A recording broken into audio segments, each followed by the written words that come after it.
कुल मिलाकर बात सारी यह है कि चोर अंततः पकड़ा गया और ये चोरी इतनी बड़ी है कि आप मान के चलिए कि लंबे समय तक ये जेल गए हैं, क्योंकि एक घोटाला नहीं है ना भाई साहब। ठीक है, आरोप लगा है, अब चोर है, मैंने चोरी की है, मैं पकड़ा गया हूँ, जेल में हूँ, साबित हुआ है, साथ होएगा तब मानेंगे। जिस पतीले में रहते हैं उसे खाली कर देते हैं वो चमचे।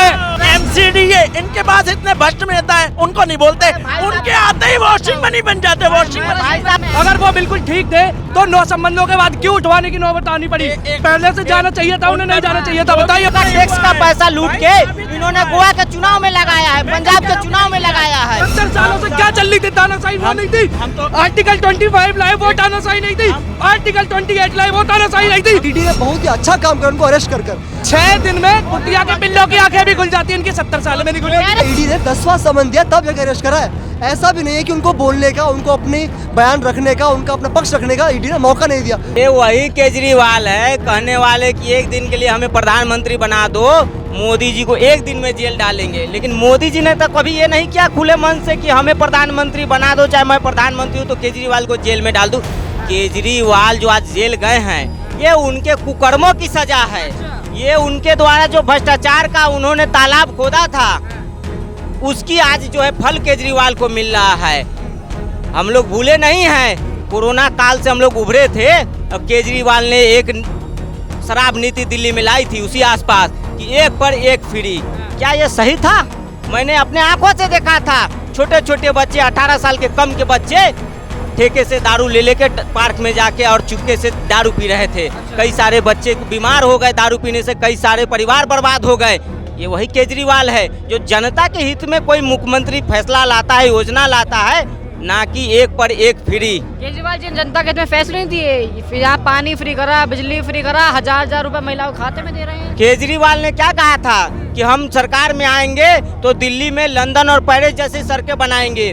आज ना तो दिल्ली में सड़कें कोई बन रही है, ना तो फ्लाईओवर बन रहे हैं।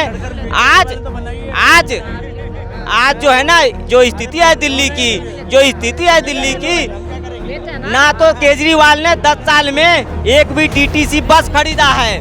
मोदी जी ने दिल्ली सरकार को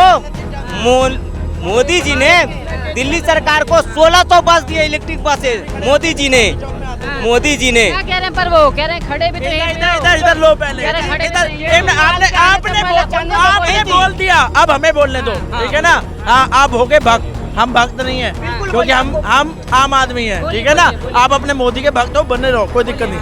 ये कहाँ खड़े हो आप? चांदनी चौक में। इससे पहले चांदनी चौक में आते जब केजरीवाल की सरकार नहीं, देखते क्या हालत थी चांदनी चौक की। ये देखो, ये केजरीवाल का ही बनाया हुआ है, ना कि मोदी का बनवाया हुआ है। ये अच्छा हुआ जो भाई साहब कहे कि केजरीवाल के आने से पहले चांदनी चौक नहीं थी। ये नहीं बोला, चांदनी चौक नहीं, ये सड़कें नहीं थी, चांदनी चौक भी थी, सड़कें नहीं थी, व्यवस्थाएं भी थी, व्यवस्थाएं भी थी। और इसके लिए लड़ा किसने? लीडर ऑपोजिशन ने लड़ा। आज जो भी केजरीवाल ने जो नीति लाई थी, शराब नीति, लीडर ऑपोजिशन रामवीर सिंह विधूरी ने पूरे जमीन पे उतर के, पूरी 67 में सीट, कितनी सीटें आई? 8 सीटें मिली इनको। जमीन पे उतर के हम लोगों ने आंदोलन किया, हमने आंदोलन किया। आज देखिए रामवीर विधूरी जी, हर एक भ्रष्टाचार का उजागर रामवीर विधूरी जी ने करने का काम किया। केजरीवाल जी के जो बार आरोप लगा रहे हैं दारू वाली नीति पर, क्या कहना चाहेंगे उस पर? अभी आरोप को साबित हुआ है, अंदर क्या सजा मिली है। ठीक है, आरोप लगा है, अब चोर है, मैंने चोरी की है, मैं पकड़ा गया हूँ, जेल में हूँ, साबित हुआ है, साथ होएगा तब मानेंगे। ये तो एमसीडी है, ये मोदी। अभी कल चुनाव के अपील हुए, चुनाव चालू है, ठीक है, कल, और रात में केजरीवाल को अंदर उठाए कर दिया मोदी सरकार ने। ये एमसीडी है, इनके पास इतने भ्रष्ट नेता है, उनको नहीं बोलते, उनके आते ही वॉशिंग मनी बन जाते। Washing money. भाई साहब से पूछना चाहता हूँ, क्या ये सही है कि एक पर एक फ्री दारू फ्री? आपके यहाँ जब फिर नेता आता है भ्रष्ट, वो वॉशिंग मशीन कैसे बन जाता है? एक नेता का नाम ऐसा बताइए जो बीजेपी में आने के बाद से वॉशिंग मशीन हो। जितने भी आए, सुप्रीम कोर्ट ने व्हाइट चिट दी थी। अभी बिहार का नेता, नाम नहीं पता, बिहार का नेता अभी जो भ्रष्ट था, अभी हुआ है, वो फ्री हो गया। सुप्रीम कोर्ट ने व्हाइट चिट दी थी तब आए। कोई उसके बाद बताइए जो आने के बाद हुआ है, वॉशिंग मशीन, कपड़े धुले, सफेद हो गए, उसके बाद बताइए ना। सब नेता हैं जितने भी हैं, बाद में बताइए, सभी नेता। नाम दीजिए ना। मैं तो दे रहा हूँ, जवाब दे रहा हूँ। केजरीवाल क्यों नहीं गए?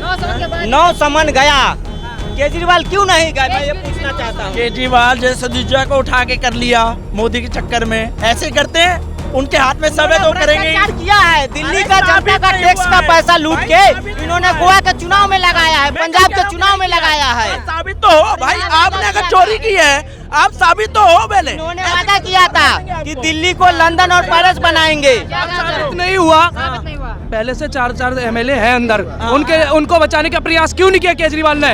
और अगर वो बिल्कुल ठीक थे तो 9 संबंधों के बाद क्यों उठवाने की नौबत आनी पड़ी? पहले से जाना चाहिए था, उन्हें नहीं जाना चाहिए था, बताइए मुझे। 100 करोड़ का घोटाला बोल रहे, पकड़ा गया, एक भी पकड़ा पैसा? अरे 9 समझ पेश क्यों नहीं हुए? पेश क्यों नहीं हुए 9 समझ? पहले भी 4 मंत्री उनके उठा के नहीं रख लिए थे। हाँ तो वही तो कह रहे हैं, उनको तब से छुड़वाया क्यों नहीं? उनको अगर वो साफ है तो उनको बचा, कोर्ट सुप्रीम कोर्ट छोड़। अरे अभी कोर्ट है, फैसला है, साबित हुआ, किसी का भी साबित हुआ हो, बताओ कोई पैसा पकड़ा गया? ये तो है बीजेपी सरकार है, जिसकी सरकार उसी की चलती है, पता है। और क्या तानाशाही चल रही है? अगर तानाशाही ये चल रही है बीजेपी में तो 70 सालों से क्या चल रही थी वो भी बता दो फिर। जब ही अगर ये केजरीवाल की बात कर रहा हूँ, 70 सालों से क्या चल रही थी? तानाशाही वो नहीं थी। आर्टिकल 25 लाए वो तानाशाही नहीं थी। आर्टिकल 28 लाए वो तानाशाही नहीं थी। आर्टिकल 30 लाए वो तानाशाही नहीं थी। पीसीटीबी बिल लाए वो तानाशाही नहीं थी। बताइए जरा तानाशाही क्या है? तानाशाही का उदाहरण दीजिए मुझे। आपने तानाशाही बोला सर, आपने तानाशाही बोला। मैं भी हूँ, मुझे भी पूछने लगा रहा है, तानाशाही का एक उदाहरण दीजिए मुझे, फिर मैं दूंगा आपको। बताइए। 70 साल में बस हम लोग ऐसे ही रहे हैं। 70 साल में देश कहाँ तरक्की की है बता दो। तानाशाही कैसे चल रही 9 साल में तरक्की की है। बताता हूँ, सुनिए सुनिए। नेहरू जी आए, एक एम्स दे के गए। इंदिरा जी आए, एक भी नहीं दे के गई। राजीव जी आए, एक भी नहीं दे के गई। उसके बाद मोहन सिंह जी आए, एक दे के गए। 60 सालों में देखे गए ना। और ये 10 सालों में 15 एम्स तुम्हारे टांगे के नीचे खड़े, उसका नहीं बोलोगे? 8 करोड़ सिलेंडर मिले, 2500 वो मिली है, क्या कहते हैं लाइटिंग। क्या क्या लोग है जी 10 साल में? तुम क्या चाहते हो? बिल्कुल बिल्कुल अमेरिका बनाते 10 साल में। क्या चाहते हो बोलिए? सुन लो इनको। सबके पास बोलूं मैं कह रहा हूँ सबके पास फोन है यहाँ पर। मारो कोई बड़ा कॉलेज बनाया मोदी ने 9 सालों में, एक कॉलेज दिखा दो, पैंट उतार दूंगा अपनी। चलो दिखाओ, एक कॉलेज दिखा दो बड़ा, दिखा। हाँ 10 से जाएगा इधर। एक मिनट रुको। मोदी उद्घाटन करने गया हो, उद्घाटन करने गया मोदी।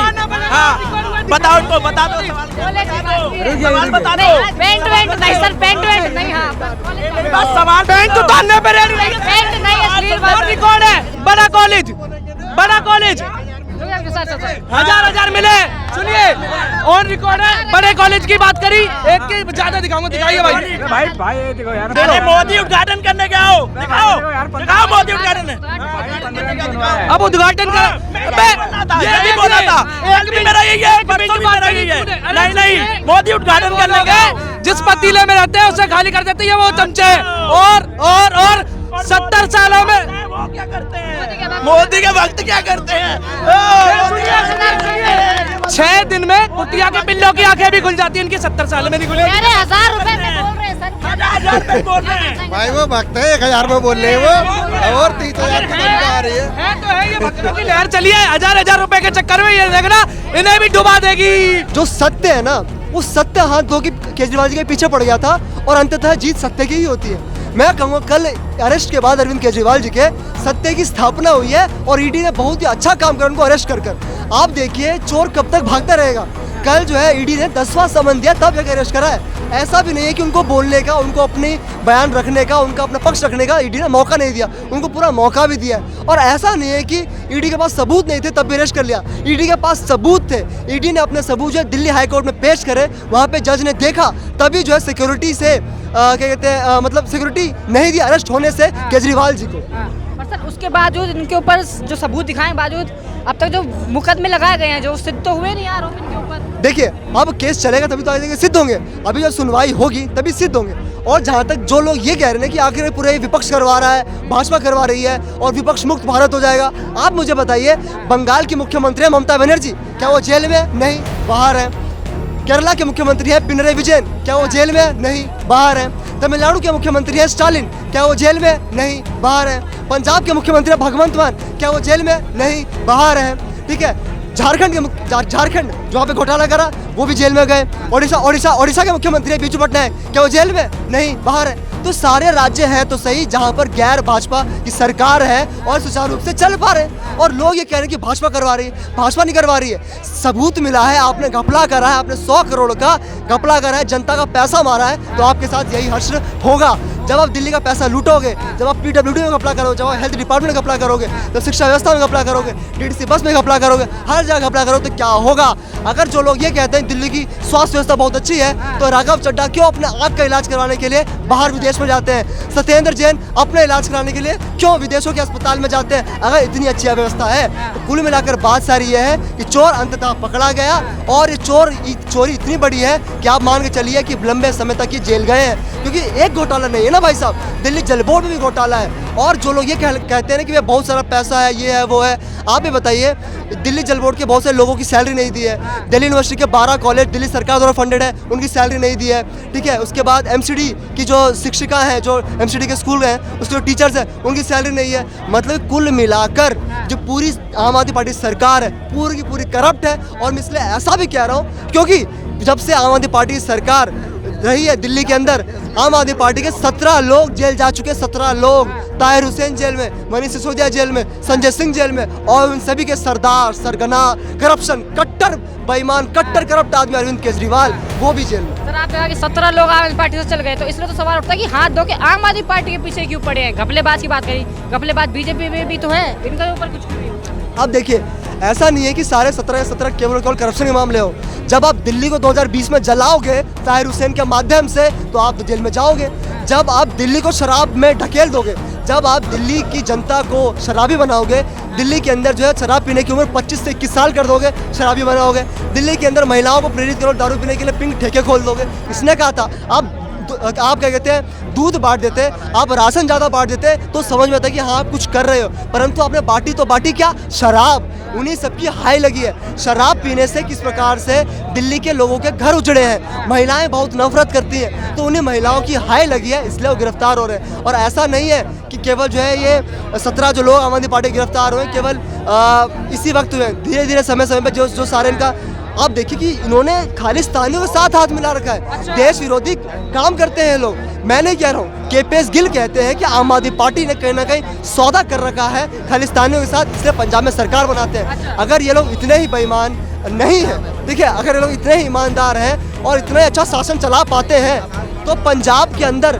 पंजाब की सरकार जो है 3.5 लाख करोड़ के कर्जे में क्यों है? जब पंजाब के अंदर आम आदमी पार्टी सरकार बनती है, तो वहाँ की सरकार 47,000 करोड़ कर्जा क्यों लेती है? और आप देखिए जीडीपी पर कैपिटा देखिए, दिल्ली तो नहीं, पूरे भारत के अंदर सबसे बर्बाद राज्य कोई और तो पंजाब। और कुल मिलाकर बात यह है कि आम आदमी पार्टी जो है वो शासन करने लायक नहीं है, बिल्कुल भ्रष्ट है। और ऐसा मैं नहीं कहता हूँ, ये आज सिद्ध हो रहा है। चलिए सर, आपकी सारी बात कहीं ना कहीं ठीक है मान ली, पर ऐसी क्या जरूरत पड़ गई थी कि रात में जाकर अरेस्ट करना पड़ गया? सुबह का भी इंतजार कर सकते थे, केजरीवाल जैसे नहीं देश छोड़ के भाग जाते, ऐसा क्या हो गया था कि रात करना पड़ा? अब देखिए, 10वां समन कल भेजने गई थी, उस 10वें समन में जब धर पकड़ लिया ईडी ने एक चोर को, और जब उनसे पूछताछ भी तुझे 2 घंटे, अब पूछताछ में पीएमएलए के सेक्शन 50 के तहत वो सारी रिकॉर्ड होती है, उसके तहत जो है ईडी के पास अधिकार है, जब अगर उसके तहत जो उनको बयान मिले हैं उसमें उनको कुछ ऐसा मिलता है कि सारा मतलब ऐसा स्टेटमेंट आ जाता है जहाँ पे हाँ सबूत आ चुका है हमारे पास, अब जो अरेस्ट कर सकते हैं, तब जाके ईडी अरेस्ट करती है। तो कहीं ना कहीं तो कभी ना कभी तो ईडी को पहुंचना था। और ऐसा नहीं कल ईडी कल रात को ही पहुंची थी, ईडी उससे पहले बहुत बार उनके आवाज़ से पहुंची है, वो मिलते ही नहीं है, वो चुनावों में चले जाते हैं। उनको दिल्ली जनता की नहीं पड़ी है, जब दिल्ली की जनता मर रही होती है तब वो बाहर होते हैं, जब दिल्ली के अंदर कहते हैं ज़रा सा बारिश नहीं आती है, पानी भर जाता है, तब वो बाहर होते हैं, जब दिल्ली के अंदर जो है कोरोना से लोग मर रहे होते हैं, जब दिल्ली के लोग जो प्रदूषण से मर रहे होते हैं, तब वो बाहर होते हैं, वो बस बाहर ही रहते हैं। तो अब ईडी ने कहा भाई तू बाहर मत रहे, तूने इतना करप्शन करा, अंदर आ जाओ। सर आपने कह दी कि वो बाहर रहते हैं, लोग सोचते नहीं विकास के काम नहीं कर रहे हैं, तो सर मुझे एक बात बताओ, केजरीवाल जी कहते हैं हमने शिक्षा को लेकर तो क्रांति ला दी, दिल्ली के अंदर शिक्षा इतना अच्छा व्यवस्था कर दी है, फ्री पानी दे रहे हैं, फ्री दे रहे हैं। शिक्षा की बात कर लेते हैं। अगर शिक्षा इतनी अच्छी कर दी है, तो दिल्ली का रिजल्ट जो है सबसे वर्स्ट क्यों है पूरे भारत के अंदर? मैं नहीं कह रहा हूँ, डेटा आप इंटरनेट पे जाएंगे आपको मिल जाएगा। दिल्ली में जो स्कूल के अंदर एडमिशन कराने का जो पूरा रेशियो है ना, वो इस सरकार के मामले में घटी है, बल्कि शीला दीक्षित के टाइम में वो बढ़ी थी। आप देखिए इस दिल्ली के सरकारी स्कूलों का ये आलम है कि मुस्तफ़ाबाद के अंदर दिल्ली का सरकारी स्कूल बन रहा था ना, वहाँ पर ऐसी वीडियोस आई है जहाँ पर दिल्ली के सरकारी स्कूल की छतों को बिना लेंटर के बनाया जा रहा है, केवल पट्टियाँ डाली जा रही है और कहा जा रहा है कि वो सरकारी स्कूल 4 मंजिल का बनेगा। आप देखिए जब अगर कभी वो दुर्घटनाग्रस्त हो जाती है बिल्डिंग तो उसके जिम्मेदार कौन होगा यार। ऐसा ही नहीं, पहले भी ऐसे कहते हैं हमारे पास इंसिडेंट्स हैं जहाँ पर ज़रा तूफान आती नहीं है कि दिल्ली के सरकारी स्कूल की दीवारें गिर जाती हैं। तो ये तो इनका मॉडल है। अगर इतने अच्छा मॉडल है तो कितने दिल्ली सरकार के जितने भी एमएलए हैं, मंत्री हैं, उनके कितने बच्चे दिल्ली के सरकारी स्कूलों में पढ़ रहे हैं। तो सारी तो बात यह है कि गरीबों को, जो असहाय लोग हैं, उनको तो सरकारी में धकेल दो और स्वयं के जो बच्चे हैं उनको विदेशों में पढ़ाओ। पर सर आपको लगता है कहीं ना कहीं तानाशाही, चलो अरेस्ट किया किसी भी तरीके से किया, पर इन लोगों को प्रोटेस्ट भी नहीं करने दिया जाता, अपनी मांगे भी रखनी चाहिए। अतिशी जी हैं, 100 भारद्वाज, उनको डिटेन कर लिया जाता है, हिरासत में लिया जाता है। देखिए आपको प्रोटेस्ट करना है, आप जो है यातायात को प्रभावित करके नहीं प्रोटेस्ट करेंगे। आपको प्रोटेस्ट करना जाइए रामलीला मैदान, आपको प्रोटेस्ट करना जाइए जंतर मंतर। आप जो जनता को दुख पहुंचाकर, एक तो पहले आपने इतना दुख पहुंचा दिया, अब और दुख मत पहुंचाओ और अपना जाके काम करो। आप देखिए, आप जब कल रात से अरविंद केजरीवाल अरेस्ट हुए, पूरी की पूरी आम आदमी पार्टी जितने भी एमएलए हैं सबको कहाँ लगा दिया, हाय रे केजरीवाल को बचाओ, हाय रे केजरीवाल को बचाओ। अब दिल्ली की जनता की कौन सोचेगा? दिल्ली की जनता को जो आप नाली का पानी पिला रहे हो, दिल्ली की जनता को जो प्रदूषण में मार रहे हो, तो दिल्ली की जनता को जो है तड़पा, क्या कहते हैं, मतलब कोई भी काम ठीक करने, ना शिक्षा, ना स्वास्थ्य, ठीक है, ना पानी, कुछ भी नहीं दे रहे हो। आज आप देखिए दिल्ली के अंदर जितने भी किराए पे रहने वाले लोग हैं उनके लिए आपने क्या करा? जब दिल्ली के अंदर इन्होंने कहा था कि वो वाईफाई एनेबल्ड दिल्ली कर देंगे, कहाँ मिल रही है वाईफाई? इन्होंने कहा था दिल्ली के अंदर 20 नए डिग्री कॉलेज बना देंगे, कहाँ है 20 नए डिग्री कॉलेज? इन्होंने कहा था दिल्ली के लोगों को 8 लाख नौकरियाँ देंगे, कहाँ है 8 लाख नौकरियाँ? इन्होंने कहा दिल्ली के अंदर क्या कहते हैं हम प्रदूषण मुक्त कर देंगे, कहाँ हुई? यमुना साफ कर देंगे, कहाँ हुई? तो कुल मिलाकर बात ये है सर कि उन्होंने कुछ करा नहीं है और बस सारा ड्रामा करते हैं, और उन्होंने ड्रामा में सिर्फ पीएचडी करी है और इन्होंने कुछ नहीं किया। भगवंत मान कहते हैं केजरीवाल जी को तो जेल में डाल दिया, उनकी विचारधारा को कैसे जेल में डालोगे? वो विचारधारा है, जनता के बीच में जो घूम रही है। अब बेईमानी की विचारधारा क्या होती है? बेईमानी की विचारधारा को वैसे ही किसी को अरेस्ट नहीं करना चाहिए, किसी को पकड़ नहीं रखना चाहिए।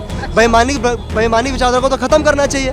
तो अच्छा है जब केजरीवाल जैसे लोग जेल जाते हैं तो कहीं ना कहीं समाज में इस बात की स्थापना होती है कि अगर आप झूठ बोलोगे, मक्कारी करोगे, दूसरों का पैसा मारोगे तो आपको जेल होगी। तो कल अरविंद केजरीवाल जी के अरेस्ट से कहीं ना कहीं समाज में ये सकारात्मक संदेश गया है कि हाँ, आपको जो है झूठ और मक्कारी नहीं करनी चाहिए। आपको अगर मौका मिला है तो आपको दिल्ली की जनता के लिए काम करना चाहिए था, ना कि झूठ, फरेब और मक्कारी करनी चाहिए। जेल से भी सरकार चलाएंगे केजरीवाल जी। अब देखिए दिल्ली की जनता का दुर्भाग्य देखिए कि वो व्यक्ति जो 2012 में ये कहा करता था किसी के पास ईडी सीबीआई का समन भी आ जाए तो पहले अपना सर शर्म से झुका ले, इस्तीफा दे, उस इन्वेस्टिगेशन से साफ हो, तब जाके सरकार में है। और आज वो आलम आ चुका है दिल्ली की जनता के लिए कि वो कह रहे हैं कि मैं तिहाड़ से सरकार चलाऊंगा। ये कहीं ना कहीं ये इसे कहते हैं बदतमीजी, इसे कहते हैं बेईमानी, इसे कहते हैं बेशर्मी। ये वही वाली बात है कि मेरे पास 45 करोड़ का बंगला है, मेरे पास जो है बहुत सारी गाड़ियां हैं, मेरे पास शराब घोटाले का पैसा है, बस मेरे पास है तो कुछ नहीं, वो है बेशर्मी। ये है अरविंद केजरीवाल जी के। टीसी जी कहते हैं जरूरत पड़ी तो कैबिनेट की मीटिंग भी कर लेंगे तिहाड़ में। अब देखिए इस पैसे आ गई मेरे को।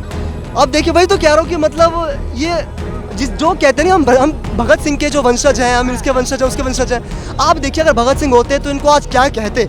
आज अगर भगत सिंह होते इनको बोलते यार तू क्या बात कर रहा है, तू जेल से सरकार चलाएगा। अगर तू इतना ही ईमानदार है भाई तो पहले जा ईडी से छूट तो जा यार। अगर तेरे को इतना ईमानदार है, दिल्ली की जनता तेरे को फिर ले आएगी। इतनी ईमानदार है, पहले करप्शन के मामले से छूट तो जा। तो कहीं ना कहीं आत्मा कलप रही होगी आज भगत सिंह जी की कि आखिरकार यार मेरे नाम का इस्तेमाल आखिर कौन सा नीच, कौन सा पापी, कौन सा भ्रष्टाचारी, कौन सा कट्टर बेईमान कर रहा है।